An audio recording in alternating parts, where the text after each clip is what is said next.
Call the Personnel Committee meeting to order. Dana, could you take roll call, please? Alderman Barber. Here. Alderman Nelson. Here. Alderman Holtford. Here. Gil Weichel. Here. Tom Trainer. Here. Richard Budney. Here. Frank Fresco. Here. Stand for pledge allegiance, please. Here. Frank Fresco. Here. Stand for pledge allegiance, please.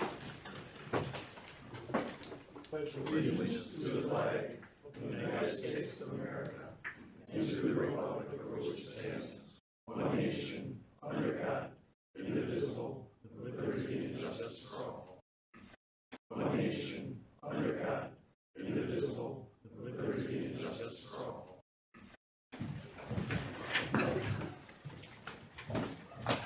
Item 2 is citizens' comment period. We have quite a few people here, so if you could keep it to 2 minutes, hopefully. People here, so if you could keep it to 2 minutes, hopefully. Mr. Chairman, will people be able to maybe speak at individual items, or you want to also know if you have something to comment?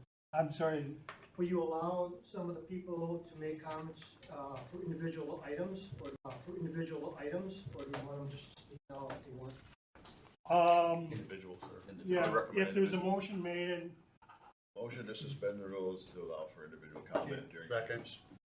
all in favor? Aye. Opposed? Yes.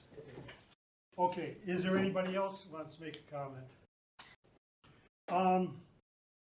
It's been for a couple months. We like to welcome Alderman Nelson. He's not a new alderman, but he's new to the Personnel Committee. And we got Alderman Holter and Barber back, so thank you for being members again. I'm going to move. We obviously want to get everybody home. Item 5, approval of the minutes from 7/18/22. Has everybody had a chance to review them? I made a comment to Dan about eliminating minutes. I thought I saw it, but In the very front where it says. right. Okay. who's in Okay. attendance and who isn't. All right. Oh, That's all. pardon? I said that's all I have about it. Okay. So there's one correction, adding Richard Budney's name. Favor? Aye. Motion carries. Item 6, consideration of aligning benefits within the non-represented employees groups. Thanks. So this is a carryover from the last meeting. As we discussed at the last meeting, there are changes. Not that there's money for it in the budget or anything, but we would have to figure out ways to work into the 2023 and beyond budget. And when we gave you the handout, we gave you some of the specifics on this. It certainly doesn't mean that there's extra funds to be spent. Rather, it's a matter of being equitable to all employees following the comp study in 2015-16. So what happened was there used to be a lot of union groups, and over time, through some legislative changes, those went away. And then we did a class and comp study and treated all of our non-rep employees like non-reps, but then we stopped short of handling the benefit around those items. So at your places tonight, you had some handouts. The very first item is retiree insurance. We talked last time about some 3 different groups of employees, non-rep employees, have some disparate coverages. The first one we're going to talk about is the first pay coverage discrepancy, and it says Teamsters and AFSCME inspections. Right now, they don't have any retiree coverage like the other non-rep groups. So you have a list in front of you, certainly no names, just we have basically 19 positions.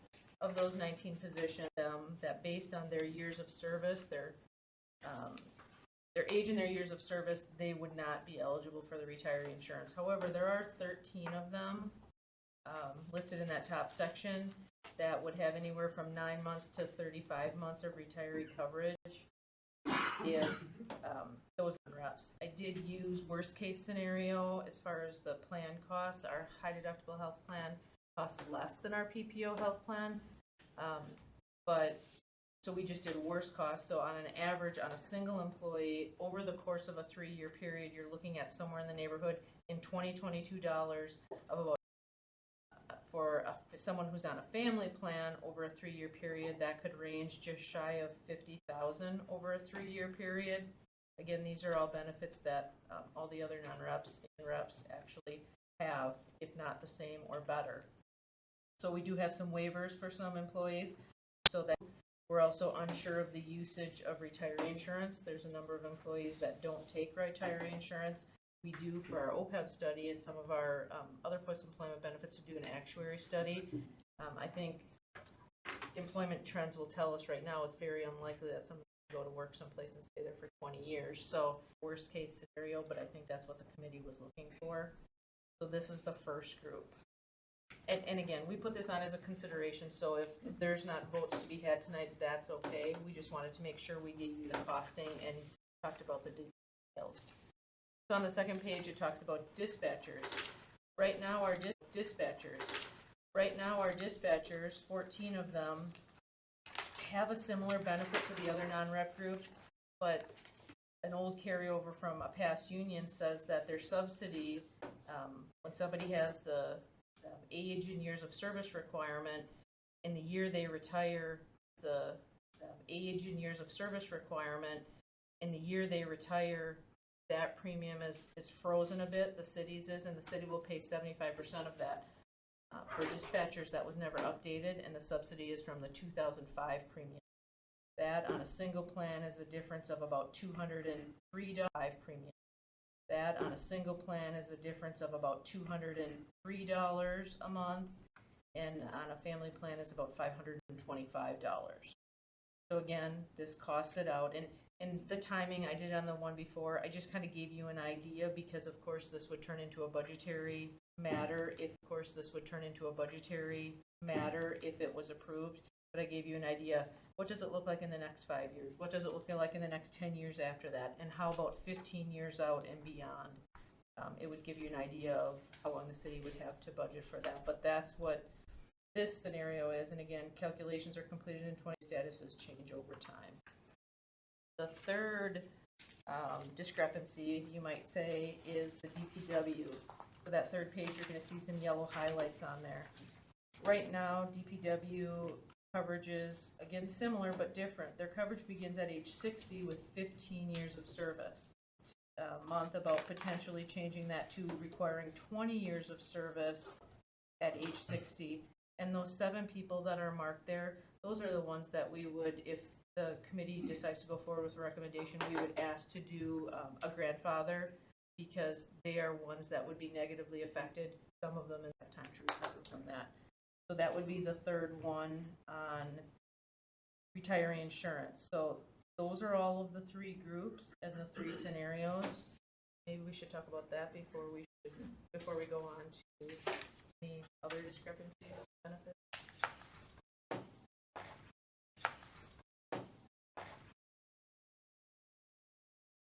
Is there any questions or comments?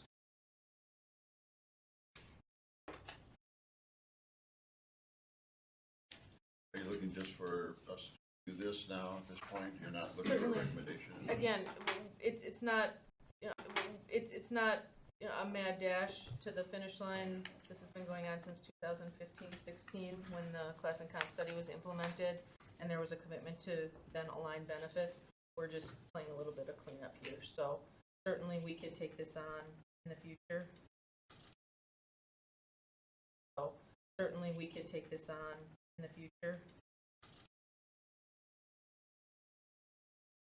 Then the question is this something we want to do, right?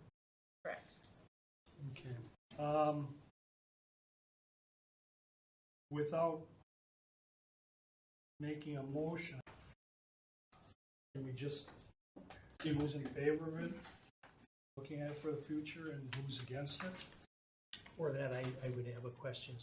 So what's your main justification or basis for proposing these changes? So this is part of the classification or group of non-represented employees that don't have the same benefits. Some of them have better benefits, some of them have worse ones. So back when the unions were in place, you can understand that, right? Because everybody negotiated for themselves. But when the switchover, I'm told when the switchover went from that to the big non-represented group, and we aligned comp study, part of that is the benefits. So the benefits didn't come along. It was an analysis that was going to be done, and done. So we have a subgroup within our group of non-represented employees that are not treated as all the other ones. And these steps would help. That's correct. Equitable for all.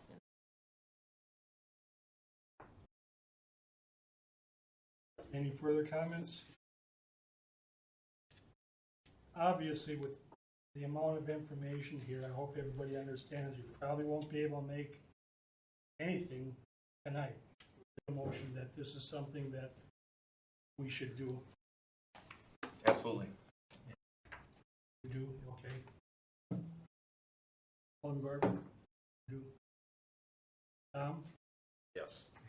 Could we Okay. have some motions for next meeting, possibly? Absolutely, some suggested motion. Okay, just so we make sure we understand, we are not making motions, but we are, or everybody feels that we want to make progress on this and get this going. So, and again, it's quite a bit to know. Actually, so Right. within that next, I'd like to, what kind of totals that I'm making for the budget? So if you, and I'll give you an example, but when we get to that, I'll certainly do it. So just to give you an example, if we're just on the first page, and let's just go to position number 5. We know that position number 5 is could retire anytime in the future, and it would be $20,751 over 3 years. So a max on that would be about $6,917 in 1 year. So for 2023, this 1 year.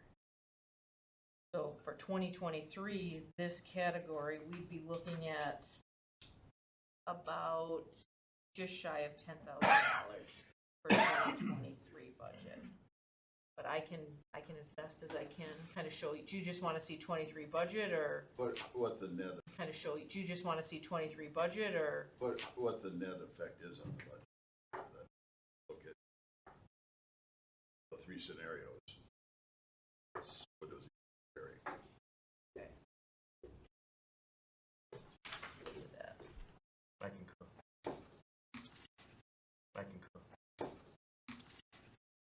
So this is actually would make all employees in the same group with the same benefit, Correct. where we now have, for various reasons, different groups. Yep. Okay, You gotta make all the, okay. you gotta make all the groups, right? All within the non-represented group. Right. Equivalent. Yep. Okay. Let me ask you one question though.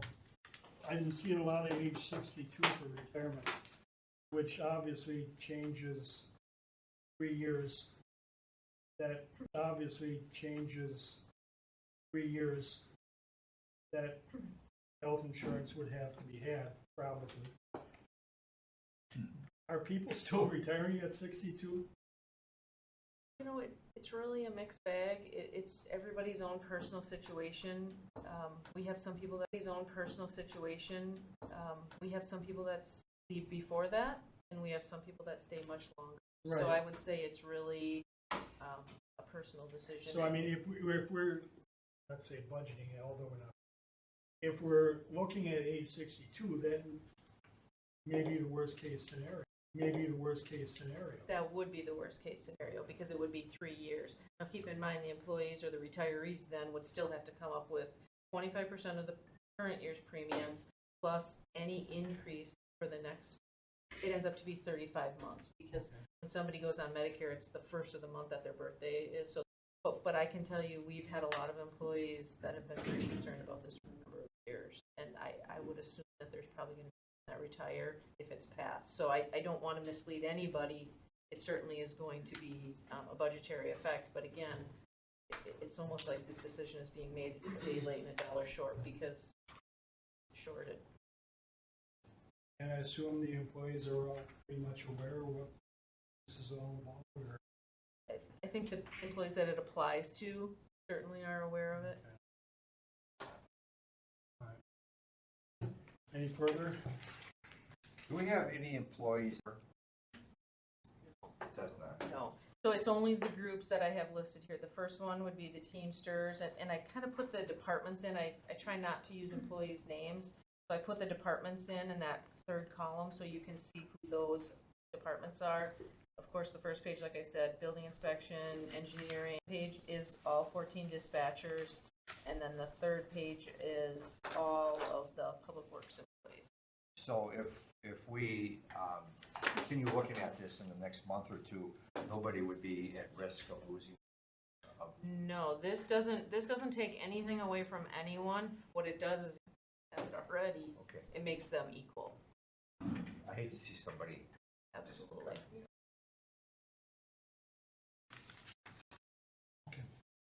All right, set on that. Let's move on to item 7. Actually, still under that Go ahead. same item, we do Okay. have 2 more All right. issues. We talked again last month about some vacation differences. Now I'm on the next page, and it looks like this. So basically, we have some discrepancies again within the non-rep group. Department of Public Works employees, they earn their 3rd week of vacation 1 year later. 3rd week of vacation 1 year later than every other non-represented employees. Everybody, all the other non-represented employees earn their 3rd week at 5 years of service.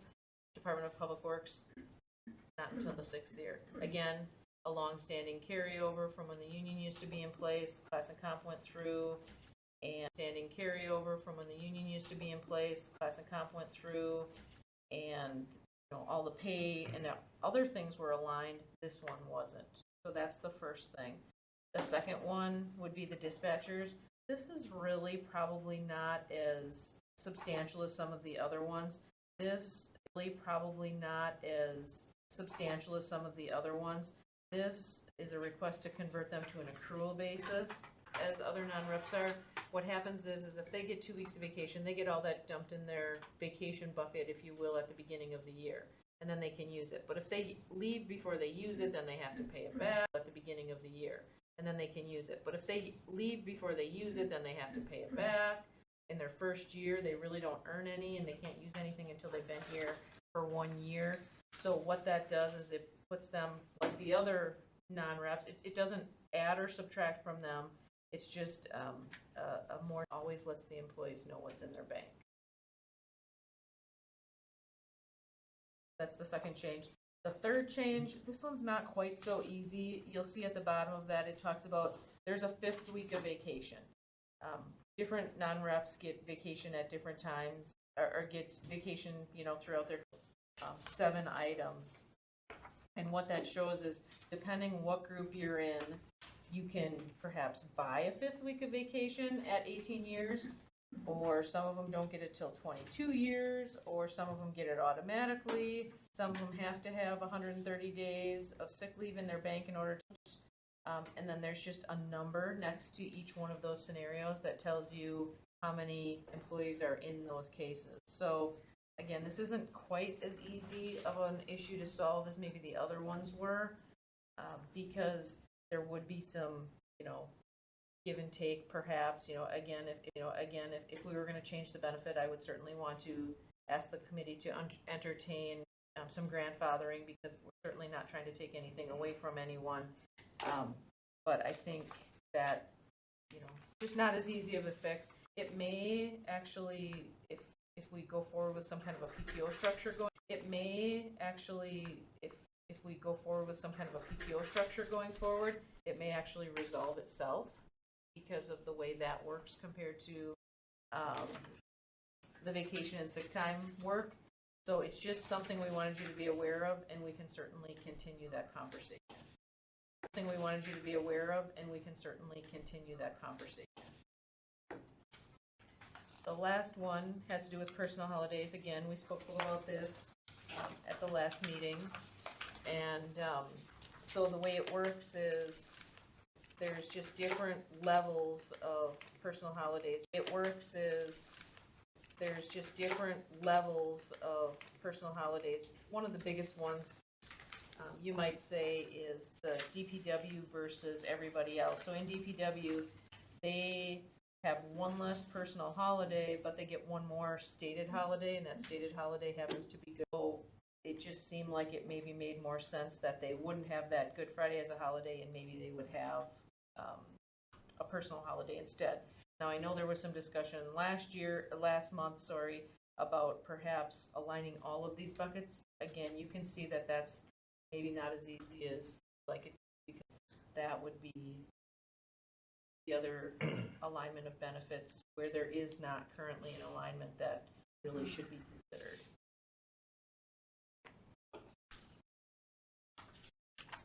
And again, this is all within the non-represented group. It's the same. Is it something we want to go forward with, any or all of these changes, or how would you like to see that? Alderman Nelson? Well, I'd like to see us move forward with it, but I want to make it real clear that now, as we're seeing the ones that are paying attention, we're having a problem retaining some staff. So if we can changes across the board, I think we're going to have a positive impact as opposed to going the opposite direction. So if you look at the greater end opposed to the lesser end, and if we make them all equal on the greater end, that would be my position, because it's going to help us with retention, in my opinion. Alderman? How about with our peers that we evaluate against? So typically speaking, I'll just go across the whole thing. Typically speaking, we offer less vacation than a lot of our peers. We're not the highest payer in the world. We don't have a lot of vacation. Can't use right now as a non-rep as a matter of business the vacation earned sick leave in the first 6 months you're employed. So there's certainly some other things that we would want to consider, but I would say generally speaking, we're probably the lower end of our average. Would you say this would be a potentially cost-efficient way to? So,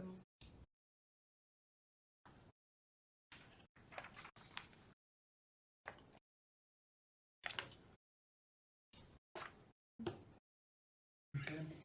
Everybody satisfied with reviewing this and moving forward, or moving forward, or moving some way on it next meeting?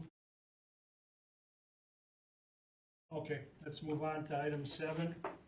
A request from the police sergeants to change maximum accruals for time from $110 to $200. Time from $110 to $200. okay, this is something that came up last fall, and basically the sergeants came and asked the committee for 200 hours max comp time accrual versus 110. I wasn't supportive of it that time. I think max comp time accrual versus 110. I wasn't supportive of it that time. I think the burden that it places on the city is not justified. What happens in, especially a department like the police department, you could have a number of officers, kind of like last year. We had double-digit retirements, and so what happens is we have then large payouts, and then we can't budget for all of the gap, so we would then have to hold positions open. Currently, I believe sergeants have 110 hours, which is nearly 3 weeks that they can carry over. If you match that to the time off benefits that they get on a regular, seems appropriate. 200 hours max would be 5. So that burden that gets placed, again, you think of one person retiring or 2, now think of 3 or 4, and all of a sudden it's debilitating to the department. Chief mentioned that in discussions, sergeants were willing to drop that request.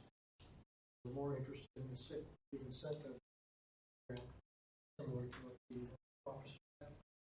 And I know in the last meeting you talked a lot about they always look at trying to control sick leave. Do it both ways. You have discipline for people that may be abusers. You also need to carrot. Some incentive for people not to be sick leave. We implemented that. Officer union. I think it's well on the agenda. But if I don't want to speak for the sergeants because a couple of them are here, but I think that was the intent of the sergeants that if they were able to get some type of sick leave incentive.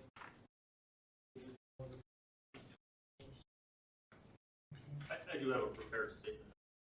Yeah. I have a prepared statement written by Sergeant Joseph Bath, who couldn't make it. He had a family issue that came up. I'm reading his statement on his behalf. Can we just get your name and? I'm sorry. Can we just My get your name for name the is record? Jason Finzel. I'm one of the sergeants on patrol staff here. Sergeant Bath is a medical commitment that keeps him from attending. I'd like to thank you for accepting my comments on 2 agenda items this evening. First, I would like to address the increase in comp time limits for the police department sergeant. A bit of history might be helpful on this matter. In October 2021, on behalf of the 8 sergeants, I approached Ms. Stino. A bit of history might be helpful on this matter. In October 2021, on behalf of the 8 sergeants, I approached Ms. Stino and requested to have our comp time limits raised to 200 hours to match what our subordinates currently are offered. At the same time, we asked that we be enrolled into a sick leave incentive program that is requested to have our comp time limits raised to 200 hours to match what our subordinates currently are offered. At the same time, we asked that we be enrolled into a sick leave incentive program that is also offered to our patrol staff. We discussed this matter in front of the committee, and I asked that we be enrolled into a sick leave incentive program that is also offered to our patrol staff. We discussed this matter in front of the committee, and I emphasized the current disparity in our department versus what is already offered to our subordinates, who we are responsible to mentor, train, and current disparity in our department versus what is already offered to our subordinates, who we are responsible to mentor, train, and evaluate. In October, Ms. Stino requested a meeting with me to discuss this matter. At that time, we met and came to an agreement that an enrollment in some type of sick leave incentive program would take me, and we agreed for her request to extend that matter out until April 2022, allowing her time to bring forward a different proposal. In April of 2022, due to circumstances beyond her control, she asked for another few months to put together a package. We then offered to address the matter in July 2022. I did, however, say that meeting in July, we request that our 200 comp hours request be granted. Well, July's meeting came and went with no proposal being offered to us. I contacted Ms. Stino by email to request that the matter be put on the agenda and decided at this August meeting. She expressed her continued concern with our proposal, but said nothing had been considered, then agreed to put it on tonight's agenda. Obviously, we are extremely frustrated because I feel as a group we have been extremely patient and were initially hopeful when it sounded like a sick leave incentive program might be offered. After months of inaction, we have lost that hopeful feeling. Then just 10 days after our last email comment, based on Ms. Stino's intentions to switch to a PTO program for all non-represented employees. Although she had mentioned to me in October meeting that she had thoughts of tackling a PTO program, at no time were any of us informed if it was even in draft status with this committee. The disparities between our supervisory position and the classroom. In every organization from public to private, the benefits increase as employees rank within the company and organization increase. The disparity is definitely affecting any hope of successional planning within a department. No patrol personnel that would be a good fit in their right mind would take a significant become a sergeant. We ask you today to increase our comp time threshold to 200 hours. There's more here which I can address as we move on to the point. Is there any other police that would like to comment on this? Chief Vince, I'm the D shift sergeant at the PD as well. Of the roughly 60 members, of the 5 are in the non-rep, carry the 200 hours. Of the other 15 members, only the sergeants can carry comp time. So captains and above not carry comp time.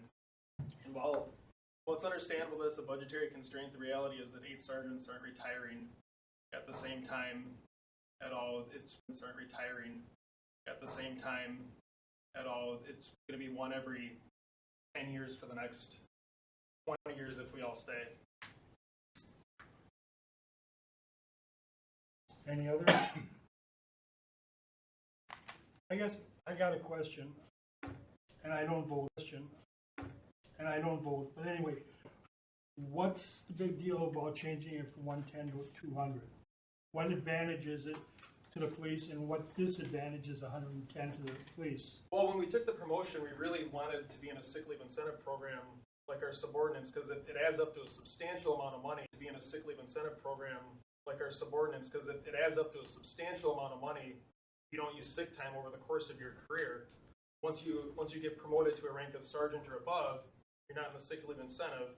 The 200 hours is kind of just a consolation prize to match the union that we supervise. Alderman Nelson. So on that note, and this may be for Sergeant Fensel as well. So me being in my first personnel committee meeting, and this is great. There's a huge crowd. I hear nobody ever comes to these, so it's kind of nice. So if we were to go back and this is a huge deal, and I'm going to say something stupid to the chief. It's pretty easy hiring people, isn't it? Keeping people, right? So I guess my point is going to that rank from patrolman to sergeant's a big deal. That's a big career path. It's a big thing. Minimum, you shouldn't lose anything. So is it safe to say, and I'm not going to hold you to this because this is something that's probably going to go later, but if you were to get the equal of what's going on with the patrolman, that this 200-hour issue wouldn't be an issue? That was the original plan. But just a short answer, is that kind of where you want to go with this? Yes, we want to be comparable to. So if something can be done so we can keep, I mean, it's stupid, whoever made that, but anyway. But I guess to make it simple, and I understand there's a budgetary restraint, you make a great point. How many people are going to retire in the next, understand there's a budgetary restraint, you make a great point. How many people are going to retire in the next, whatever. It's just, you never know. But my thing is, and I'll go on to my ramble in the next point, is to keep the apple cart intact.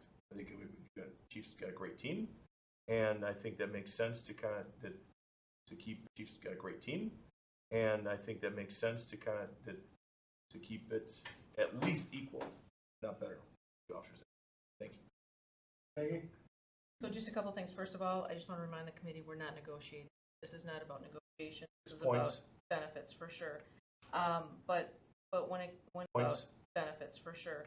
But when you kept hearing there was no proposal being offered, know that that's what the PTO program is all about, rewarding people that don't take sick leave, right? So there is, if you look in the documentation that we have, there is information in there. We've been talking about for last October, if not before. So this idea that there was some great sick leave incentive plan that was going to be brought forward, it was the PTO program and the sick leave incentive that would be part of that. So that was it. Now, is it a moot point? I don't see why it's a moot point, because again, that's the whole structure of a PTO. They walk a line, and with all due respect, I get what they're saying. I understand the better benefits, but I will tell you that the sergeants walk a line that have really the best of all worlds, the best of the command staff and the best of the officers right now. So before any changes are made, I would encourage you all to just make sure going forward on something like that. And again, I'm not saying the world is wonderful. I'm just saying that that's the way the handbook and the everything is structured, so that sergeants have a number of extra benefits that others don't. So again, the proposal is part of the PTO program. It does have a sick leave component if indeed we go that route. If we don't go that route and we want to entertain a sick leave incentive for the entire non-rep group, I would be 100% supportive of that, and I think then we should put that in the alignment of benefits, because now you're straddling. So that would be something I can certainly move forward. But I think it is in the program. What benefits are the sergeants getting that the command staff is?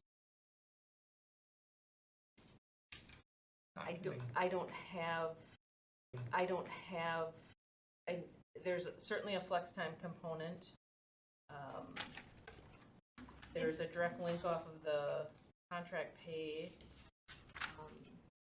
We can certainly bring that back for you next month. If you look at that vacation, that 5th week vacation sheet, the command staff, look at that vacation, that 5th week vacation sheet, the command staff has to have the 130 days in order to get that 5th, and the sergeants don't. So that is one of the issues. And I think the personal holidays fall under that same scenario. Is that true? I think they all have the same. They have So we can certainly bring you a list of that, but they're called out in the personnel manual.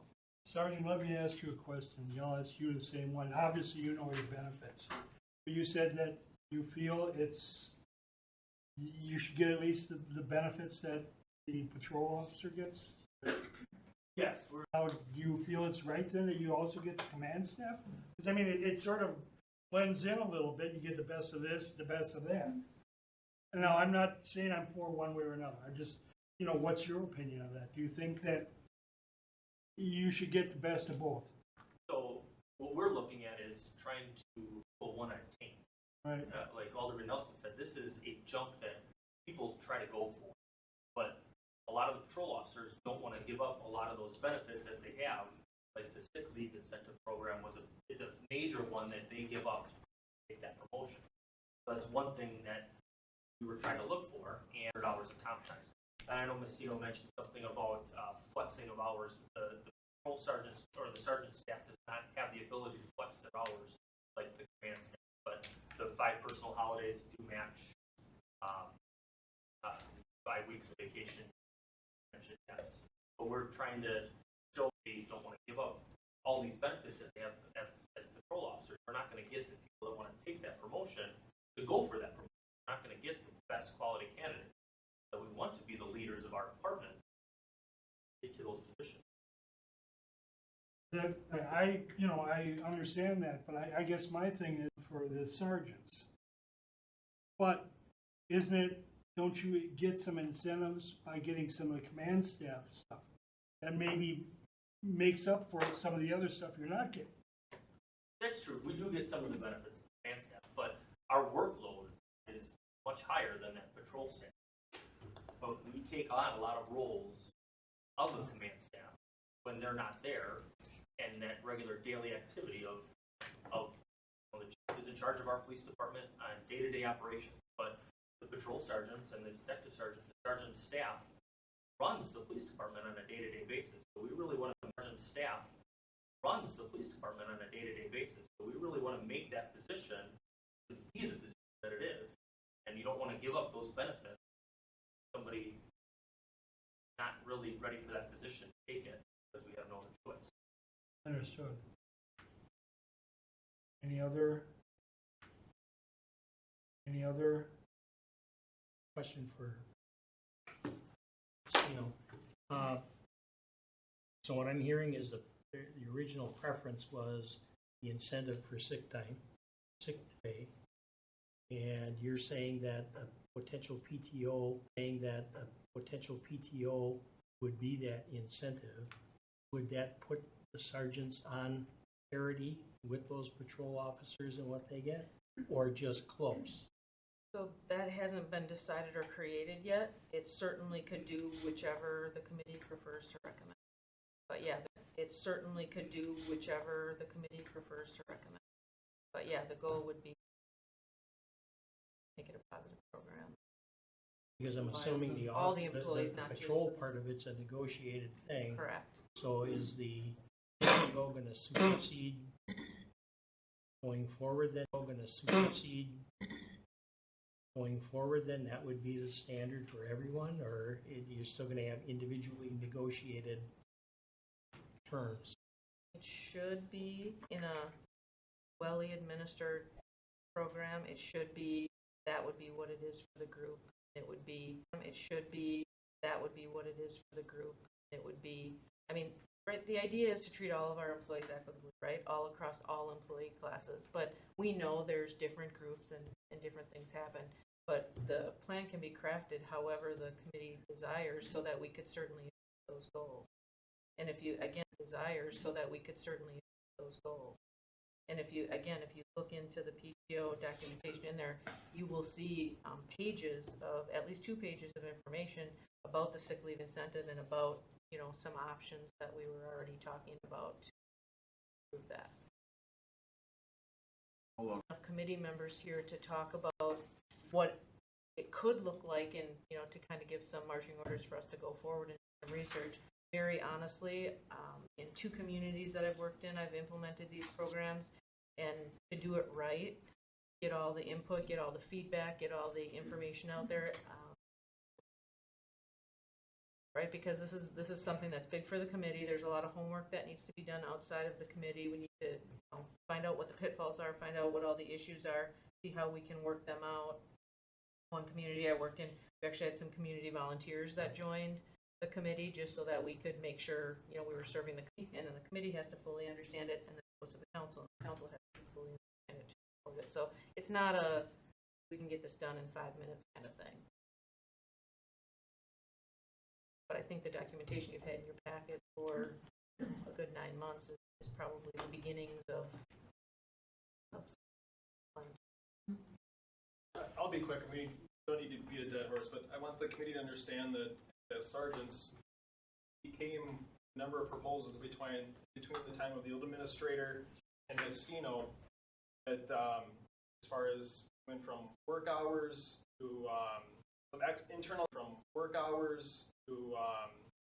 internal things and external things that would be personnel committee matter, and this 200 hours of comp time is really just crumbs left on the things we wanted to talk about: sick leave incentive, comp time, and adjusted working hours.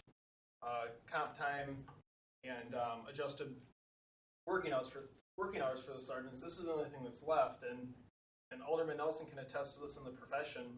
200 hours is just a figure on paper, but there's not enough time in the day to discuss all the things that the sergeants do that are different than a patrolman, just to match the 200 hours. It's way more than just a figure on paper. So the sergeants are just asking to align with the union that we supervise. Well, I'd like to make this clear, and I think I can speak for everybody. We're not belittling the sergeant. We realize how tough the whole police program is. So it's not a matter that we don't appreciate what you're doing versus the patrol. The chief is very able to tell us that, and you are too. So that's not a question. My only thing is, let's say it would be approved today. Now, let's say with this comp study it would prove advantageous for the sergeant. Now what do we do? In our, stabbing the sergeants in the back. Second thing is that I understand exactly what you're saying. Is any sergeant going to retire in the not too distant future? Our closest sergeant, if they stay, will be approximately 4 years. 4 years. As slow as things are, I think that frustration. I really do. But we had planned on working on this a couple months ago. We were hit with a lot of sick. We just made it barely. And we wanted everybody to get a program, especially the 3 aldermen, because they're the ones that. So I just want you to know that this is nothing intentional. It's a priority. So whatever comes of it, I hope you understand that. I think you'll come out good in this. But I don't. Ms. Steno, I understand there's a process, and I'm well aware of how the process works, but if at this point, would you like to have an offer written to you, or however you want to handle it, from the sergeants, clearly stating this is real simple, we only want to be mirrored to the officers, patrol officers, and in lieu of that, we will give out they could relinquish the 200 hours if that's what you want them to do. To make it, maybe I'm just downplaying or I'm missing something, but this looks real simple to me. And I understand that we can do all the comparisons we want, but we're looking at, for those of you on this board that don't know this, and I understand that we can do all the comparisons we want, but we're looking at, for those of you on this board that don't know this, WileyNet is the place that you hire officers from for the state of Wisconsin. Last week or maybe 10 days ago, there's 110 places hiring. This is a real big deal. Okay, this is a monster deal. And this is a real big deal. Okay, this is a monster deal. And if we can do things to keep our people here, I'm just looking to try to simplify this, but the longer we wait, and I definitely want the chief's input on this, I don't know why this is. So are you saying the sergeants give up the command staff? This is ranking. So are you saying the sergeants give up the command staff? No, that's it. I played a tape back. That never came out of my mouth. What I'm saying is real clear that the sergeants are looking to mirror themselves for the same sick leave incentive program the officers have. That should be right there. And if they're willing to do the incentive program the officers have, that should be right there.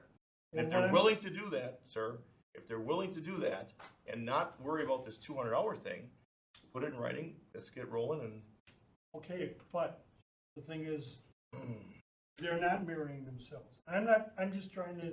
but let them work that out. They're not mirroring themselves. I'm just trying to. But let them work that out with payroll. Let's just get. My opinion is, if I'm missing something, Sergeant Wenzel, is there something that I'm missing with this? No, with the sick leave incentive program, we're looking to mirror what the Exactly. officers have, which is the money that the benefit for not Exactly. officers have, which is the money that the benefit for not using Absolutely. that money benefit that goes towards the retirement. That was what our initial plan was, but without that happening over the extended 8 months, 10 months that we're going on at this point, we then step back to our next choice, which was the 200 hours of comp time. So ultimately, the sick leave incentive program to mirror what patrol officers have It's a great was program. the major, exactly, great program. Great That's- program. when just looking at Sergeant Hinson, myself, and Sergeant that program that leave money in that bank, there's people that are retiring that keep that benefit that make a major impact on their retirement health insurance. I would agree. I'm not a sick leave abuser. I've lost thousands of dollars by losing the sick leave incentive program from the time of my promotion till now. Ideally, we want both. We feel more or less taking what we can get. Peggy, did you say one? I guess I would just be careful. This is not simple. With all due respect, this is a very, very large benefit, and it's something that would, when we talk about costing out some of these other benefits, they would mean nothing compared to that. And again, so if that's the path we want to go down, I'm happy to do that, but it's not a 5-minute. How many sergeants are there? 8, I believe. 8 sergeants, so 8 employees we're talking about? I'd like to ask you, match that those Captain? First, That's next year. benefits that are above the sergeants, but that's one benefit that just had a retiree that just retired, didn't take any sick time, up with $7,000 to huge benefit. Especially with changes in insurance and having health savings. I know that people have stopped using sick time because of that incentive. Thank you. Nicole Vince, I worked 10 plus years with the police department as a police officer, so I know how the structuring works. I think you're hung up a little bit on hand patrol. But what you're missing here is that the sergeants don't work on Monday through Friday, weekends and holidays off like the command staff does, which is a huge difference between patrol sergeants and the command staff. So they do get some benefits the command does, and also some benefits they're missing here in the benefits of comp time and their sick incentive. And they work with police officers, 24-hour shifts throughout the day, not Monday through Friday. They work holidays. My husband's working 2 12-hour shifts this weekend. Holidays. My husband's working 2 12-hour shifts this weekend. Because it's forced overtime. So. Thank you. Any other comments? Alderman? We were talking about 8 staff for numbers. 7. What would it be for number 8? How many people are involved? Change. Sick leave and 7, etc. But still, it takes a lot. It's a lot more. Be the same number. Same. But again, if we're looking at be the same number. Same. But again, if we're looking at and I totally get what you're saying, but again, we have our reps and our non-reps, so I would ask to entertain that same kind of a benefit, other non-reps. Affects the 8, but it's a bigger picture for the non-reps. Okay. Anybody have any comments, questions? If not, where do we go from here? And we got one alternative.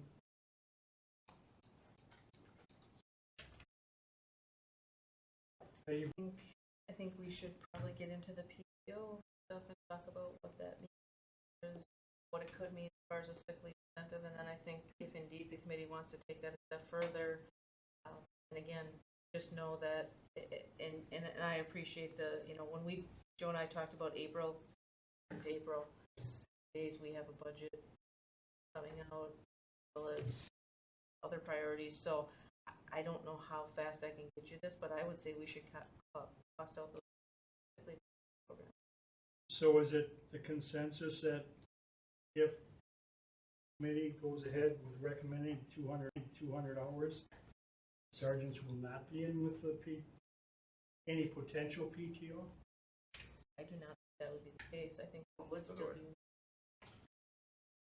That could work with the 200 hours? I think the nature of that program would be different. Case, I think we would still do.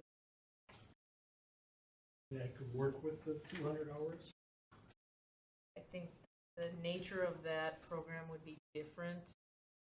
There would be a lot more compensable time in that program than there is today. You talked about all the people that said they don't use sick leave. The nature of that program would be different. There would be a lot more compensable time in that program than there is today. You talked about all the people that said they don't use sick leave. They would benefit monumentally from a PTO program. You talked about all the people that said they don't use sick leave. They would benefit monumentally from a PTO program. Okay. We're not at the point where that has been presented, because we don't.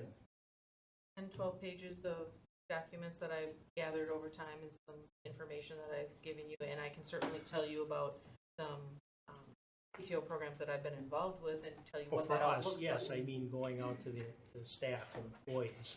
We don't have anything yet, really, that you can. Correct. Well, we did share the big perspective PTO time chart. And I don't know if you want to get into that at this point under this item or the next item. It's really agendized as the. So, I mean.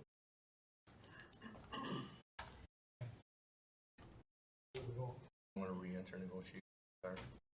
Don't negotiate with the sergeant. That's not the way that works.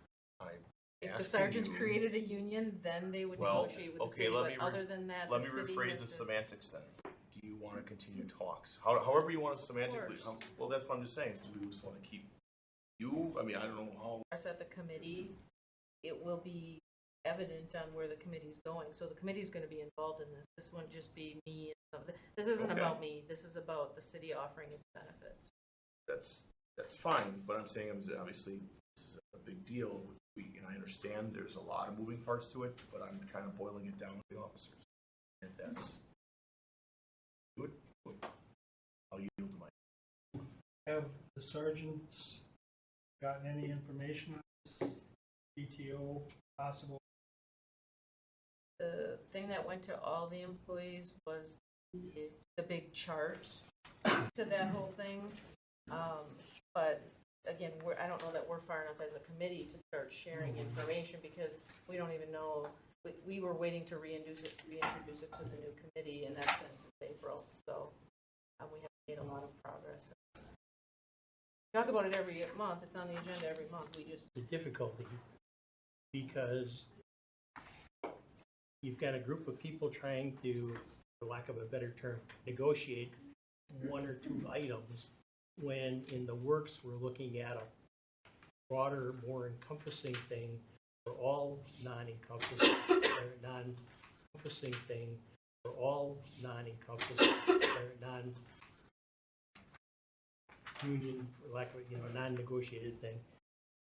But the employees don't know that, they don't understand, they don't have enough information to do that. I think that lack of information is going to make it difficult to do that. I think that lack of information is going to make it difficult. I think as the committee talks about it and allows me to share information, I'm happy to. I mean, I could share everything that's in the packet. It's all public information anyway, but the question is what's real and what's not. I don't know if it's feasible and if it's appropriate, but What's not. I don't know if it's feasible and if it's appropriate, but are there any key constituents from employment that as we get along can come in and start to learn some of the things? Absolutely. That's why I mentioned the non-staff group, if you will. Because we certainly share that. But again, I think, this committee, we all know what we started with, the people that were here for the 2 years. And that was, they started out with the sick leave issue. And I appreciate all the let's say they don't use sick leave, and that's great. But the bottom line is we do have a sick leave problem at the city of Franklin. There's no doubt about it. Is to handle sick leave without questioning the integrity of employees. And one of those ways is a good structured PTO program. So I think there's a lot of merit in it. I think it would benefit a lot of employees. Chief? Now, I just want to say that part of the problem, why you see so many employees here, they don't know what's going on. They hear things secondhand, thirdhand, and there's a concern, obvious concern. Nobody wants to lose benefits. And if, whether that's true or not, the belief is out there that there's a possibility. And it has to be a possibility because nothing has been decided. Is okay, what's exactly going to happen? What is on the table? What's the options? And where's it going? So I think they want to have more input on the discussion and maybe, give their opinions so that it'll help shape their decision at some point. So I think, I appreciate you allowing them to make their comments. I think it's just to listen to everybody and have that part of the discussion for where you end up. I don't think we can decide anything tonight. Basically, I'd like to see these two items remain on the agenda. So as results that want to come in, can come in and sit in on them and be aware of what we're discussing. And I offer up the same comments again that would be allowable for each one of these line items at a time. But I'm just wondering if there isn't something in between there that we can do, such as moving up the full 200, just as a show of that we are trying to do something, move one along, and then stretch out as long as we need to. Not that doesn't sound right. Stretch out the other one till we get to a conclusion. That is a harried conclusion at this point. But maybe just go with the 160 as a way of saying at least we're giving you some parity with that at this point, and whether the rest of the pieces fall in place as we move forward. Is that a possibility? Is that a possibility?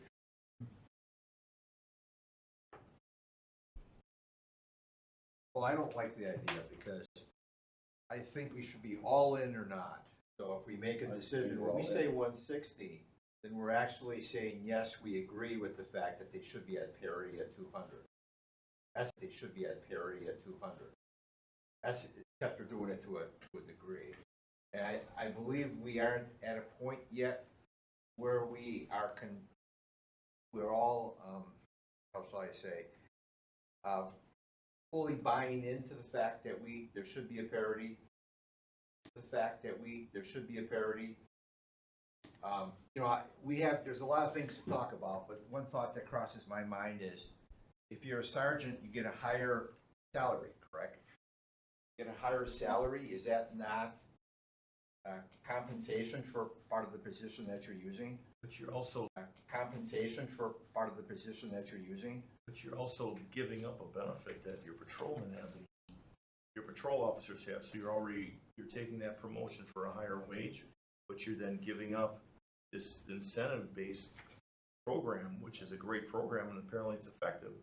Why would you give a based program, which is a great program and apparently it's effective? Why would you give that up? And then we're talking 8 employees. Right, and all I'm saying is, I'm not taking the stance that it's a bad idea. My point I'm making is the fact that Mike's proposing that we go half in now. Is the fact that Mike's proposing that we we go half in now instead of all in. Right. And I'm saying we do one or we go all in or we don't go in at all. And it looks like everything is leaning towards the fact that we will be going all in. But I heard that we don't have enough specific information in a budget, on a budget level, to be able to make a final recommendation for the council to do it. That part of the concern is a budgetary consideration. Of course. Yeah. So we need that buddy at this table. I've heard that's actually doing a counter argument that we should not allow this to happen. I'm trying to just move it forward as a way of at least Well, let me say bringing it this. to fruition. One of these items. at least to fruition. We wanted to get this going, and I know wanted to. I also understand that sergeants are probably thinking that we're dragging our feet, and that was never the intention. But there's two things going on here. One is sick leave incentive and severance pay for everybody, or a lot. Secondly, talking about the 110 to 200 hours. Well, to be honest with you, nobody's retiring in 4 years. I think that's what you said, right? About 4 years. Not that you want to take too much time on this. Let's change it to 200 hours because it's parity and everything else. When maybe 3-4 months later, this sick leave incentive and severance pay comes through, and it would be better for sergeants. You know, why don't we just do the right thing the first time? We're not trying to blow the sergeants off. My opinion, and I don't make, any motions or vote, I would like to see this go forward and see exactly what we can do. Maybe it might be better for a sergeant.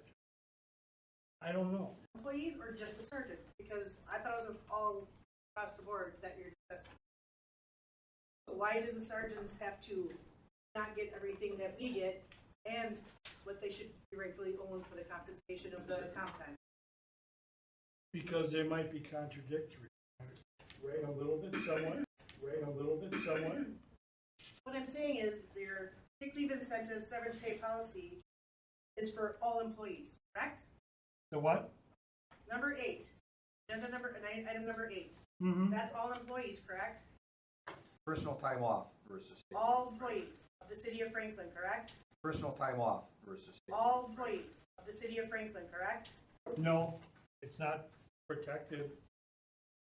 Okay, aside from patrol officers, not protected, inspection, clerk's office, health department, correct? Yes, Okay, so that's across the board. yes. Okay, so that's across the board. So whether that benefits them, it should benefit them anyway because it's going to benefit everybody else. If it goes. Okay, I'm There's You understand? going, So the clarification, You understand? going, so the clarification is, Amy, that there's a difference. There's a sick leave incentive program for the unions. There's not one for other employees. Which is that, The right? one, which is everybody. Right. No, not just them or you But or us, I'm it's saying they're everybody. non-union, so it's. So that could take the place of you But or us, I'm it's saying they're everybody. non-union, so it's. So that could take the place of a sick leave incentive function of a PTO program, could take the place of a sick leave incentive program for the represented employees. Just represented, not the non-represented? A sick leave incentive program, Not the non-represented? a sick leave incentive program for non-representative employees could match or be better than the sick leave program for the represented. It's part of a PTO program. So the answer is we don't know the answer yet until we figure the PTO program. So the answer is we don't know the answer yet until we figure it out. It was said that diagram was emailed to us. I did not get an email. This chart. Department heads with a request to share with all the employees. don't know if there was some replies. I have a question. It's Sharon Steppe and Dispatch Records. I may be misunderstanding this, but to me it looks like you stay where you are. You don't get any more accrued time, you just stay where you are. That's what this says on here. It says you accrue 22 hours a month, and it doesn't get any higher. So you want people to stay 12 years and leave? Well, it's a draft. It's an example. Example for us to look at and go from there. So it's not something that's cast in stone. Nothing is cast in stone. I mean, to me, I guess it looks really good for people like year 1 through 5. And then it gets like some kind of longevity with people. I mean, I know you need to get them in here. I mean, I understand. Right.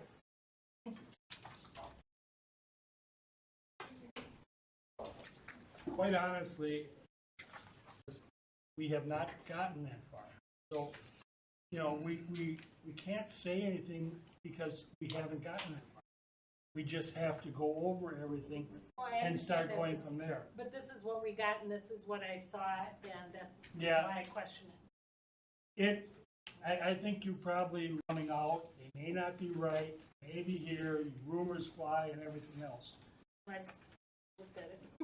So, you know, you can't really base your opinion on what you've seen so far because it's just a start.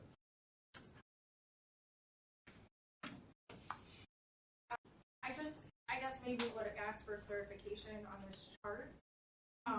Is the ultimate goal to make all non-represented employees on the same, I guess, plateau? So regardless of where you're working within the city, we would have the exact same benefits. We would have the exact same benefits. Because according to the chart, that's kind of how it is. But right now, our benefits are not the same. So how would you account for maybe the extra benefits that some of the departments have in going forward into that PPO plan? I think that's the concern with the chart that we were given.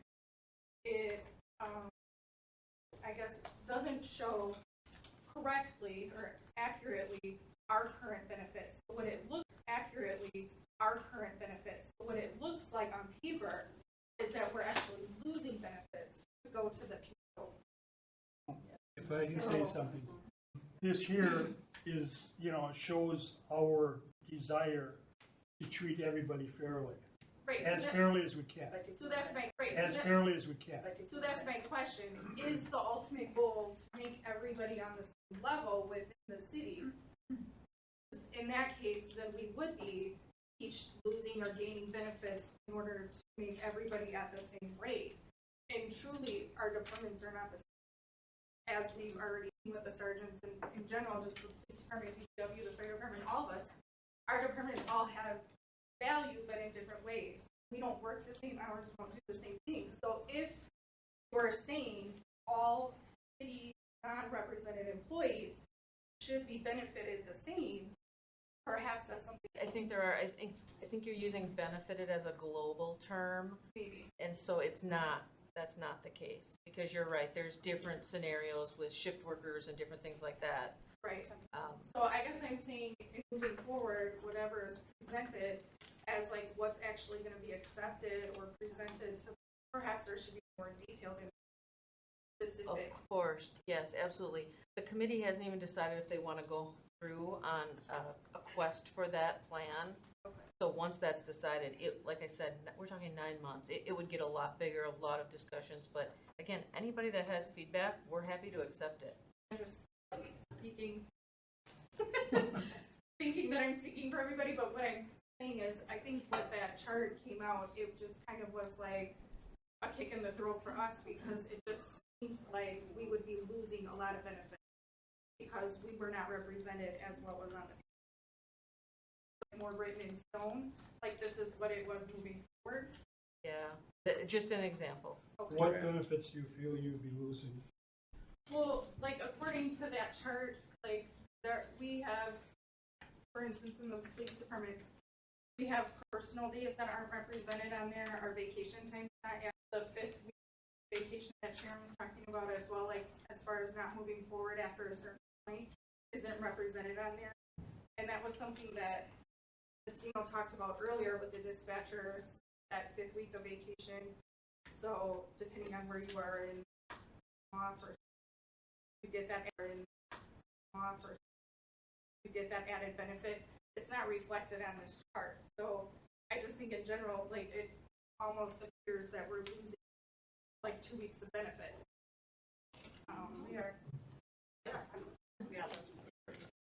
Nobody's losing anything because nothing's even been. Almost appears that we're losing like 2 weeks of benefits.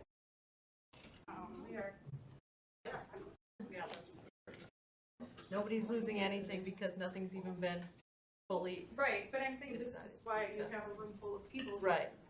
Because as it appears on paper, this is. Nobody's losing anything because nothing's even been fully. Right, but I'm saying this is why you have a room full of people. Right.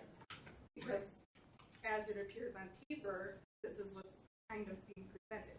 You know what I'm saying? Fair.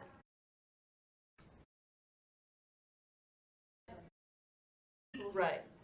Because as it appears on paper, this is what's kind of being presented. You know what I'm saying? Fair.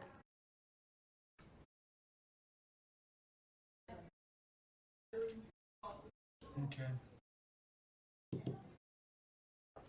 You know, I'm hearing things I don't assume for right now. I mean, we are intending on trying to do what's right. We understand the sergeant's position, we understand the police, we understand command staff, and we understand the conditions you're working under, and under the limitations we might have, which is budget. But I think things can be done that are going to be good. You know, that's all I can say. But right now, and I understand where it's coming from, that people don't know right now, and given no information or limited information, they're going to take the worst case scenario, and that's not the situation. Chief? So I think would help everybody, because there's so many options on the table, and we don't know what your intent would be. Whatever system comes up, whatever is finally decided upon, nobody would lose anything that they have. Could that be said? That's not a commitment the city. Could that be said? So you're shaking your head. That's not something the city could make. So really, can I just boil down the PTO plan for a couple minutes? Might help Excuse me, that's where the concern is, because you're saying, well, nothing's finalized, nothing, that's not true. But there is a possibility for them to lose benefits that they have, and that's the concern. And I think it's natural, nothing wrong with opposing that. So to say that, sit back and don't worry, I think is not fair, because there is the possibility that they might have to lose something. That's why they're here, and I think that's why we'll stay tuned to what goes on. Fair statements, and we want everybody to stay tuned to what's going on. The only reason I said that's not the intention is we face budget limitations every single year. So we could lose benefits. We, myself included, can lose benefits at any time. That's not what this is about. Right, if you heard the first, for everybody. My turn. If you heard the first things that we were doing, the first things that we were doing was aligning all the benefits. Why are we going about doing that if we think we're going to change the program? Number one, if, a huge if the program ever changes, it's not going to be for a while. We want to treat employees fairly. That's why we want to get the dispatchers their retiree insurance. That's why we want to get the extra holiday and different things for people. So those are the real things. This is an uphill battle because the cost of aligning those benefits over a 10-15 year period is more than $500,000. That's a lot of money that we're trying to get the city to understand why benefits are important. So please, this is not about taking things from employees. But if you want a blanket statement that says ever take benefits away, that's just not it. People will be informed every step of the way when something is presented, and nothing has been presented yet. It's not what I said. I don't think that's what anybody else expects about this next plan. Because is there going to be a case where, in order to make those people whole, that other people are going to lose them? Is that part of the plan? I mean, just talking about the next step. I don't think anybody can say, well, for the next 20 years, you're not going to reduce benefits because I don't think anybody can say, well, for the next 20 years, you're not going to reduce benefits because cities do that. We're talking about this plan now to level the playing field. As long as it's the people below this level move up and these people don't move down, I think everybody would be satisfied. Don't move down, I think everybody would be satisfied. So for this program, at this absolutely. point, that's what I was saying. Not like forever you're going to promise not to ever reduce benefits, but I think that is important going forward. That whatever plan you come up with, that in the short term, that employees are not going to be given up. That's exactly right. So if you go into the details of the pages that we're going to talk about in the next item, one of the items is if we go through a PTO, staff will not recommend cutting anything. Staff will through a PTO, staff will not recommend cutting anything. Staff will recommend allowing employees to have an election on which program they want to be in. And then if employees choose not to be in that program, well, then they ride that out on their employment. And then, for new employees, because that's really the best way to do that. Just like with the, for new employees, because that's really the best way to do that. Just like with the retiree insurance for those Dpw people. We want to grandfather people in that have those benefits. We don't want to pull the rug out from under them. Well, that's good to hear. I think that's what they need to hear. That's where that should. Yeah, and that's where that should. and everybody's welcome to come to the meetings because we have had that conversation at least 3 times at this level. Alderman Nelson. Go ahead. Excuse me. Go ahead. So my name is Jeremy Fatt, department, and it can't be overstated for everybody in the room that has this chart in front of you. The existing chart that was proposed just a month ago, even though this is underway for the last year and a half, I would argue that negotiations that the sergeants have had with Peggy have been not in good faith because this has been running are incorrect. They need to be finely tuned and examined before anything moves forward, in my opinion. Because these numbers are incorrect with the existing chart, and I understand this is a draft. The existing numbers she has on here are incorrect. That needs to be examined a lot closer. There's no bad faith. This is an example and an opportunity for the committee. The committee has asked us for ways to deal with sick leave. This is one of the ways that we present it, and until the discussions are had, I don't know that there's what else we can. Discussions with for a year about this. This is the first time we've heard about it in the last month. Why didn't you bring this up a year ago that this was going to be a proposal for? Instead of stringing it along and saying we'll entertain the idea of a sick leave and an extra 200 hours for the compact. So were you in that conversation with Joe Bath and my conversation we had? So you should probably, I wish he was here tonight because you could ask him what that conversation was, because that's the exact conversation we had. A sick leave incentive would be part of a PTO program. Absolutely. I've seen all the emails that correspond. So I know it's been said and it hasn't been. I don't think you're in a conversation, but. Okay. Any other questions, comments? Well, I think what we're going to do is carry these 2 items forward. There's a conclusion or some kind of a resolution to it. Things should be on the agenda. Information becomes available, and as you can work that into your schedule, I'd like you to present on each of these items whatever you can to clarify some of these issues as we move forward right now. And I'd like to have the representative here or your elected, whoever you'd like to have, come to be a part of that, because Because as we get these numbers, I'd like to know where there are disparities with what was maybe an example versus what is the reality. And I think that's the input that I'd be looking for from you as we go forward to make a decision, which I hope will be coming. As we go forward to make a decision, which I hope will be coming before 9 months. But you know, if you're saying it's going to take that long to resolve this all through this, I think that's an awful long time. So whatever we can to move it forward and get the understandings what the whole thing means, get the understandings what the whole thing means, I think we're better off. Alderman Nelson? Well, I've heard tonight a few of the employees mention that there's some inaccuracies. Maybe there is, maybe there isn't. Would you mind if those employees that have identified inaccuracies email you what those are, so everybody's on the same page? So is everybody good with that? But just know that it's an example. So. I understand that, but it's like. But yeah, feedback would be welcome. Sergeant Schleter back there.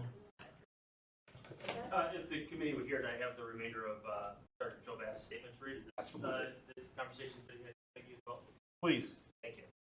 The second matter on the agenda that I would like to comment on is the draft PPO proposal that's been presented to you.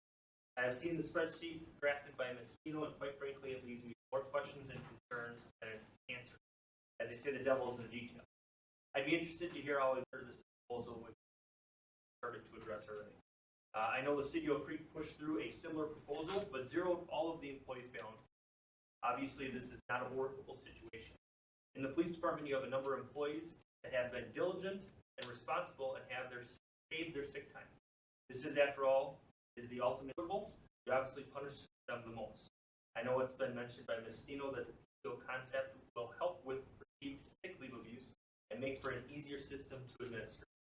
As far as sick leave abuse is concerned, you might want to look how our department in particular has tackled this issue without the need for fundamentally changing the staffing levels for each role shift. Prior to his appointment, anytime these levels fell below minimums, the time would be filled by an officer on overtime.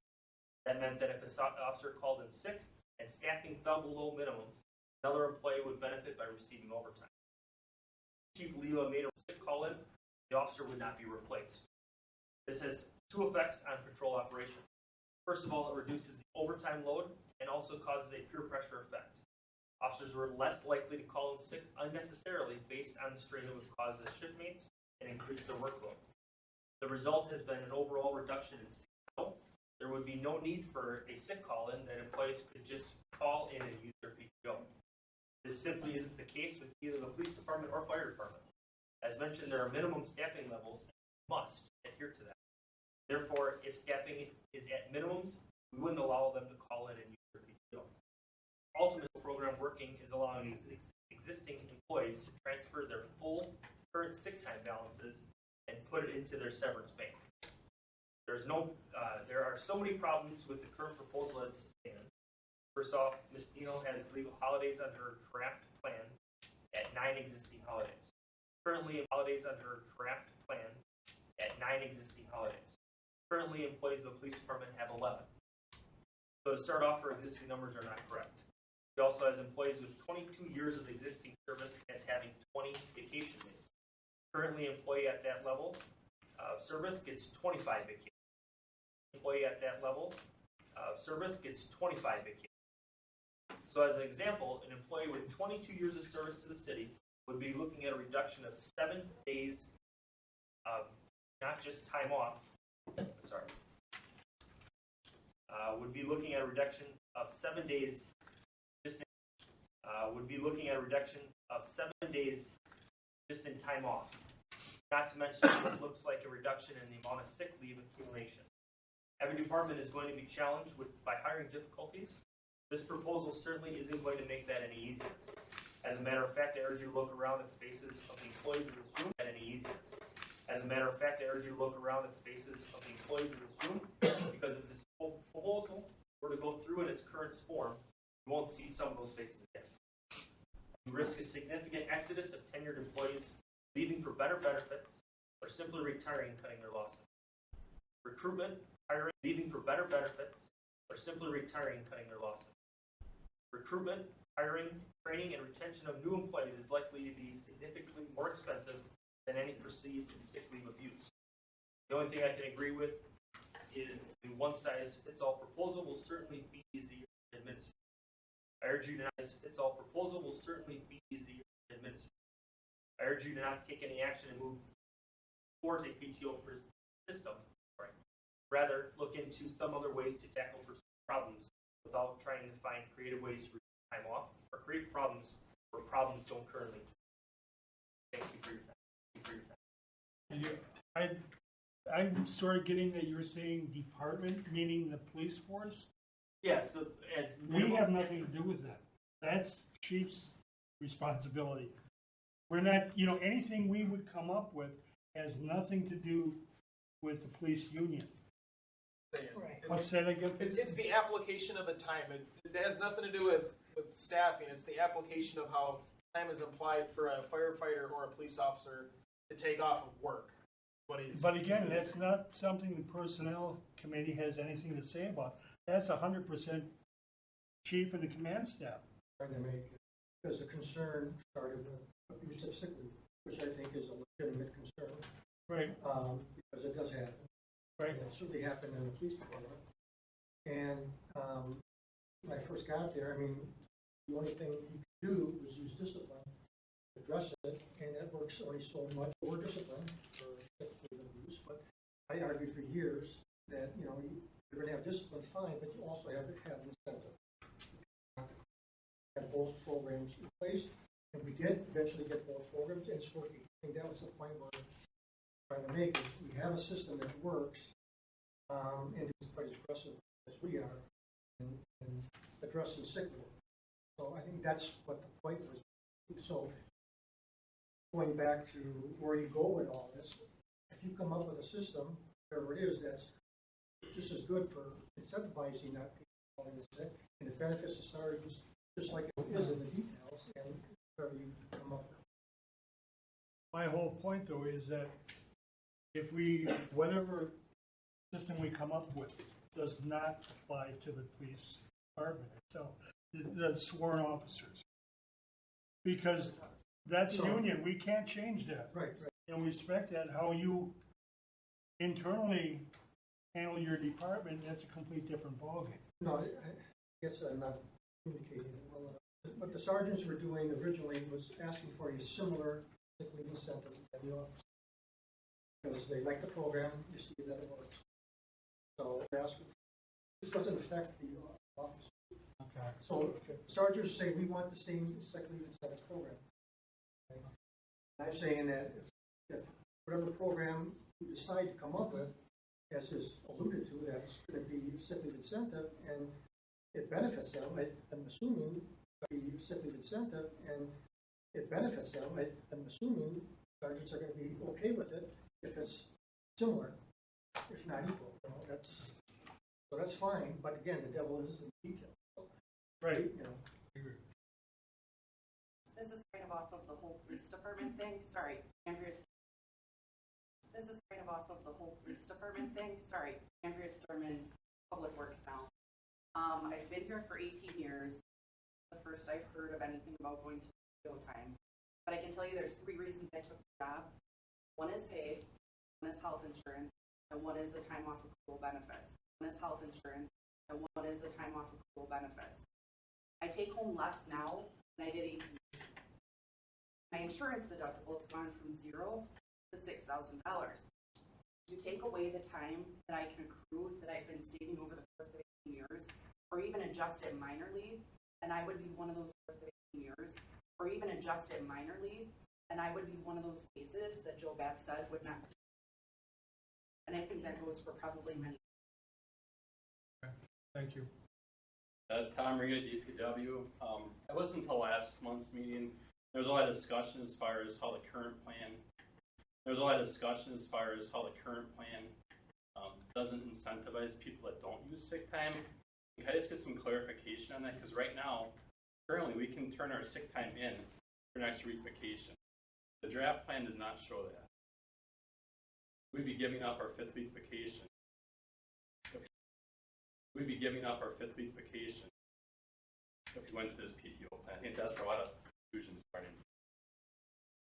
And sick time for 7. There's been nothing said about, I don't know what else to say. It's an example. It's there's not what. been nothing said Right, but about, this is all we've seen so far. no, there's been nothing said about, we haven't gotten that far. So nothing's been said about Yeah, this. but we're telling you what we feel. Go ahead. All right, Brad Blasky, I'm the president for the firefighters union. I don't have a whole lot of say in this, excuse me, because I am represented.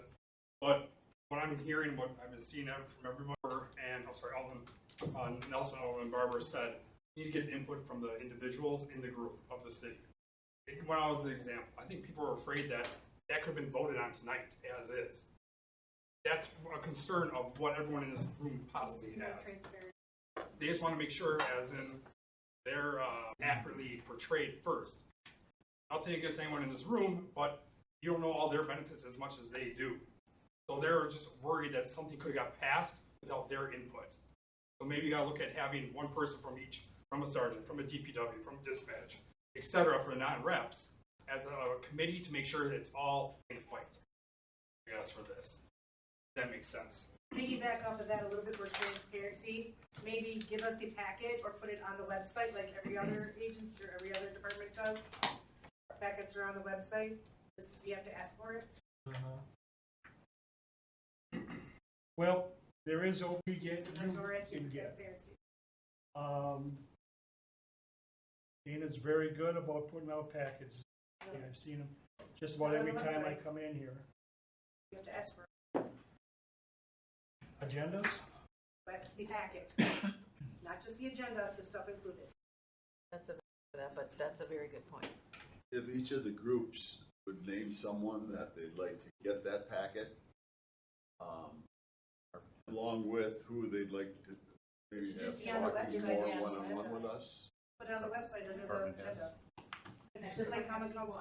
Okay, now someone said you don't get it. On the website, common council packets are available 2 days before the meeting on the website. Why is this not on the website? That's the agenda. Nobody's asked for it. I was going to say, I don't know. I've wondered that since I've been here. I don't know Okay. why those packets are. That's a very good, I can't say that again. That's a good point.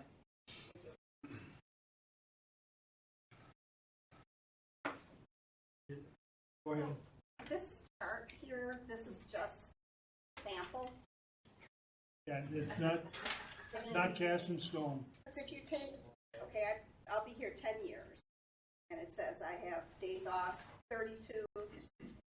If you go to the yellow side, days off 32. If you go to the yellow side, then it says 28. And then if you look further down, it says your current -7. What is that? Means it's an example. So you can get, means it's an example. So you can get, again, this is in the details, but if the committee wants to go forward with this, we would have to come up with some kind of a program like this. This is just simply saying, if people get right now 12 days of sick leave and they could get up to 15, sick leave, people get right now 12 days of sick leave and they could get up to 15. Sick leave is not compensable, right? Sick leave is not compensable. People don't get paid for it unless if they're sick and they have to use it.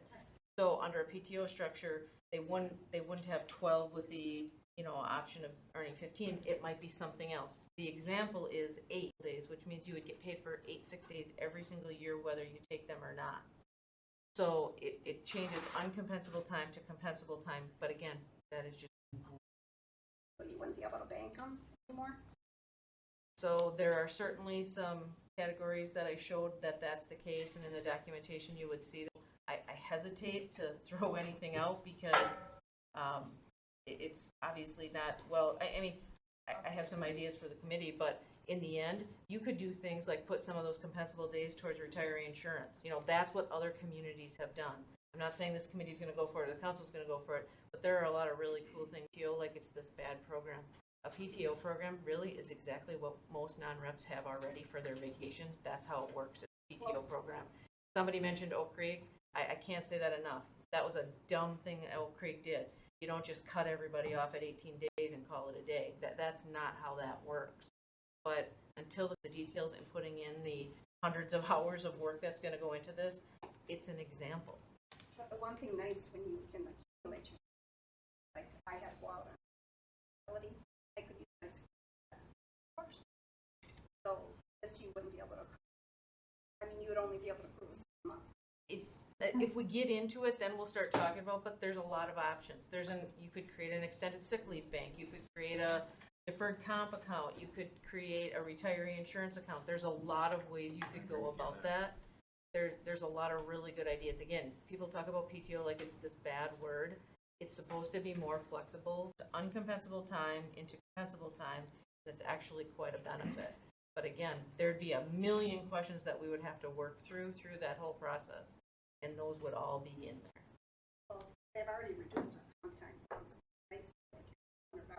Yeah, this is digressing. We can just collect comments, talking about the details. So if we could just collect the comments, that would be great. If they could just submit comments, and then we can list them for the committee, that would be Is everybody here then? beneficial. Submit comments, but you had your hand up. I guess I have a statement versus question. I think people are getting hung up on this draft. I think people are getting hung up on this drafting, obviously, as people feel like that's the proposal of it. My question first is this just a randomly proposed example with random numbers picked, or is this created to be similar in numbering structure, moving forward? Twofold answer. First of all, similar. It's not pulled out of left field. It's supposed to be similar. Now, the whole 5-week thing, it's not meant to take that away. That's a bio conversion. We'd have to factor that. Not meant to take that away. That's a bio conversion. We'd have to factor that into the program. Again, that's the sick leave incentive piece of it as well. So it's not in left field. It didn't come from left field. It's generally speaking the way that a lot of vacation and personal holidays work for non-reps. I guess my second part to that is, based on that being similar, as employees, we feel that is not even close similar. That's why you have so many people here. Oh, and sorry, by the way, I'm David Christie. I'm a police officer. I'm the VP of our union. And again, I don't have anything to do with this necessarily. More concern for everything. I'm hearing things repeated over and over again that I feel like have been answered, but maybe not clearly. And that's the big concern, is that you're saying is similar to what we want to go with, roughly, complete rough draft. But from our perspective... Well, it's not a rough draft. It's an example. Oh, example. That's in our perspective, it does not appear to be similar to what we currently have at all. That's why you have so many people here. That's why we're concerned right now. The similar thing that was sent out to us feels very wrong and hurtful for employees.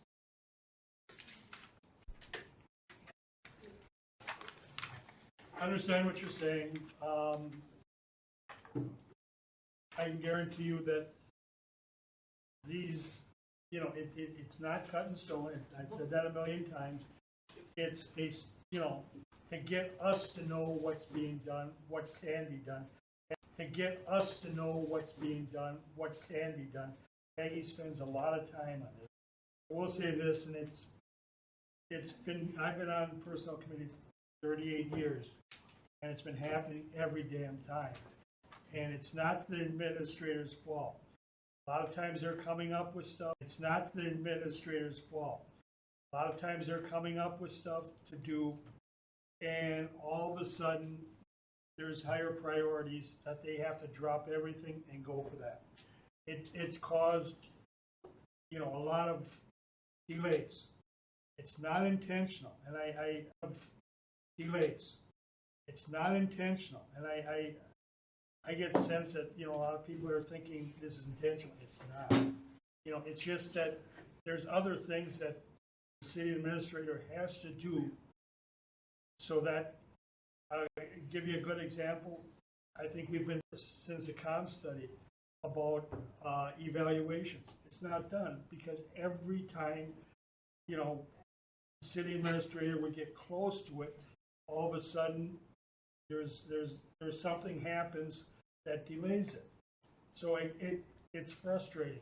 And, you know, I can guarantee you from working with Peggy for the past time and Dana for 200 years, everybody's head is in the right place. They want to get as good as they can for employees. It may take time, and it may be confusing, but assume that want to take things away. That's. I understand, that's not what I'm trying to argue. No, I understand you. I'm talking generals. All my statement I wanted to make note is the similarity of what that's supposed to represent Mhm. from our perspective is not. That's it. As Yeah. long as that statement is understood, then we can that, move on. Alderman Barber. Going back to one point, the letter you read, hard to understand, being trying to absorb something. Could that letter be made available to the committee? I'll talk to Sergeant Bath, If and see if that's he can get it over. possible, so that I can digest it, Absolutely. sort which is which. Absolutely. Obviously, this is an extremely important issue. And I can see where people are going to get frustrated if it's more of this open-ended kind of thing. I like, you know, specific milestones that we're shooting for. What do you anticipate process being going forward so that the committee can get more things down? And at what point can we start bringing more stakeholders in from the various departments to really start looking at some things? I don't want to just keep every month pushing this down the road. I'd like to see some kind of a tentative timeline at least. So I think, well, we've been through 3 months. So this is the first time since April we've had more than 5 members here. So I think the introduction has to happen, and then the committee has to say, should we even entertain this? Maybe this is not, I mean, I think this is a big if times 100. We have to decide if the committee wants to entertain this. We have to decide if the committee wants to entertain this. The committee wanted something to deal with sick leave. This is one of those options. I think every one of us in this room would be very happy if the committee says, you know what, forget it, we're good. We don't need to. So if that's the case, I'm happy to do that, and I'm pretty sure everybody that's in attendance, I'm happy to do that, and I'm pretty sure everybody that's in attendance would do that. But until the committee knows what it is they're looking at and knows if it's answering what you requested, I don't know how we go to the next step. Well, we've got feedback now, and more will be coming in, that you can adjust your numbers and your plans, and have more will be coming in, that you can adjust your numbers and your plans and have something more accurate to take a look at. And then as a committee, I'd be interested in what's the cost-benefit analysis between the different options. Absolutely. That's exactly what I say 9 months. I'm not overshooting. I'm not, absolutely. That's exactly what I say 9 months. I'm not overshooting. I'm not under-promising. It just takes a long time to go through all of that because there's a lot of scenarios that have to take place.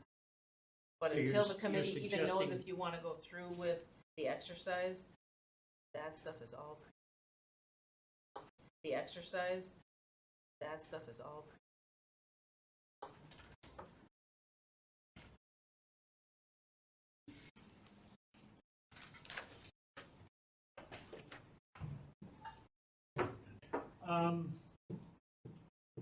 Is there a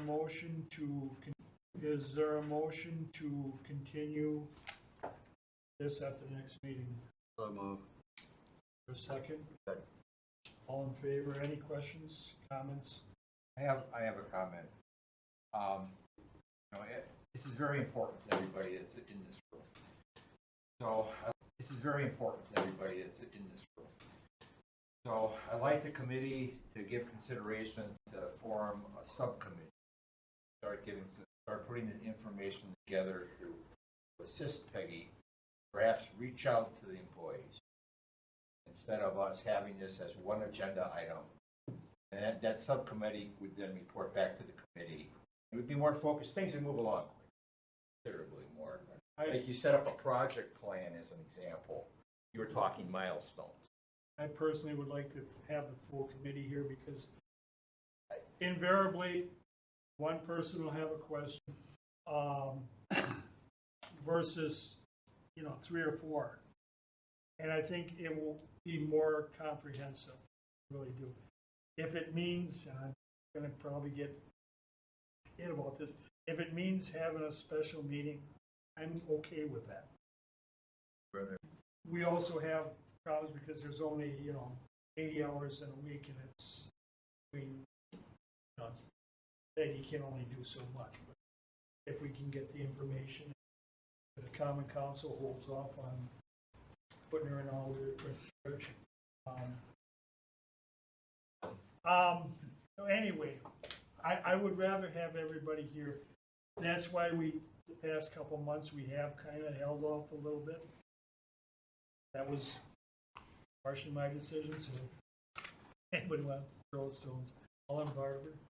Is there, in order to take some of this, is there someone that could be hired that could walk us, that has experience in this area, that could walk us through it and work with the committees and work with the staff to be able to push this forward, so it isn't just sitting there, subject to whatever is going on? Is there something that could be termed to kind of push this forward and move it through? We can make the recommendation, we could try to include it in the budget. It will be competing with a lot of things. I mean, I guess we'd have to think about what we'll get from that. Pushing something like this forward fast, if you think people are upset today, pushing something like this forward fast, have come to. So I wouldn't suggest pushing it through fast. Again, if the committee says don't proceed with the whole PTO program, I'll sign up first. I'm not saying push it through, I'm saying assist us in the process to get to an endpoint. I think, are you saying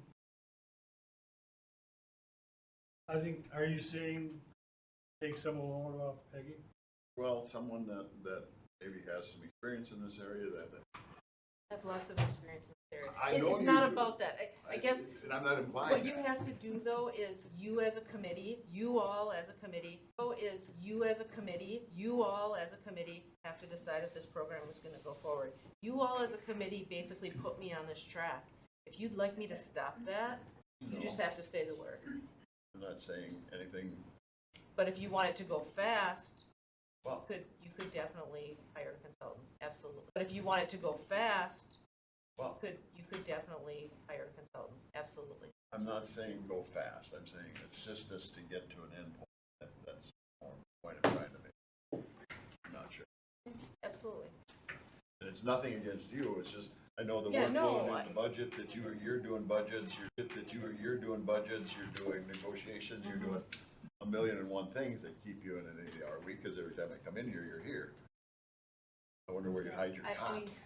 I mean, yes. If that's something you want to put in the budget, we're happy to help you put that in the budget. Okay, motion made and seconded to continue this at the next meeting. Items 7 and 8, is that correct? Okay, and second. Any further questions or comments? All in favor? Aye. Aye. It's 0. Six. Pardon? He was You're not somewhere. Oh, I'm sorry, right. You had something to say. Yeah, Ryan Silky, Dpw. I think that would hire another guy to investigate this division growing up. We're gonna have plow routes that are just gonna be sitting there. Now you're gonna hire a guy. We all don't want this. Just leave it as is. I mean, it's bad enough with Franklin coming here. You don't have merit pay. Like Peggy says, we're on the bottom spectrum of all the communities here, and it's known. Bottom spectrum of all the communities here, and it's known. I come to Franklin when there's very little overtime, understaffed. Franklin will trip over $1 to get that penny. It's frustrating. So now you want to hire another person when we all are screaming for guys in our departments to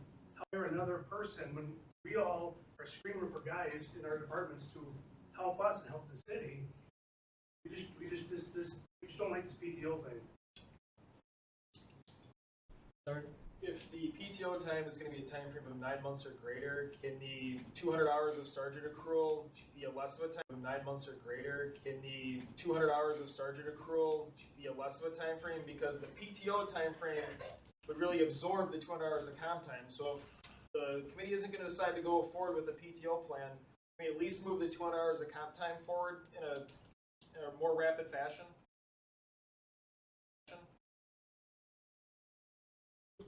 Because the 200 hours is null and void if the PTO plan is going through, but if it's not going through, we. Okay. We're again, we're getting ahead of ourselves. I think you agree, right? I don't know I which way. respectfully disagree. We're still in kind of the infancy.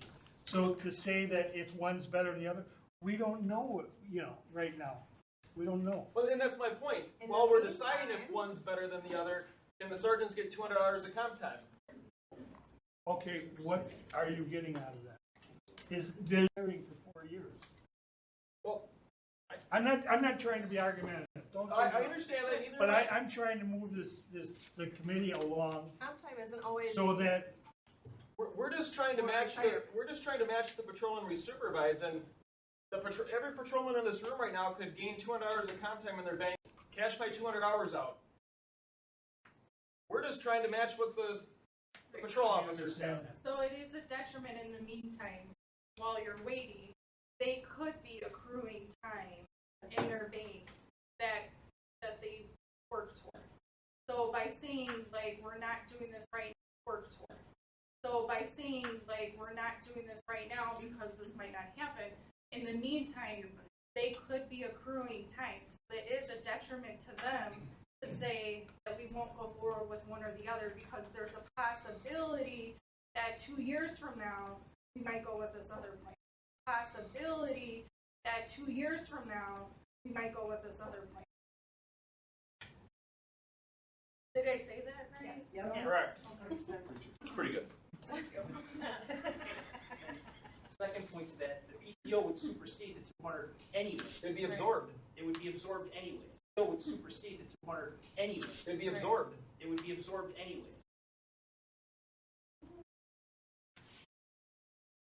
Can we take it up next meeting? Pardon?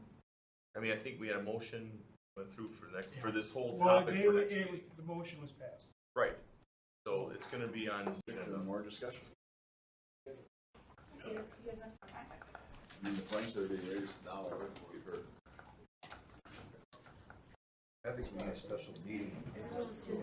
Okay. Item 9, and we'll move on to items 4. Nothing new to report except for our public health nurse started today, and the Drug Free Community Coalition coordinator should start September 6th.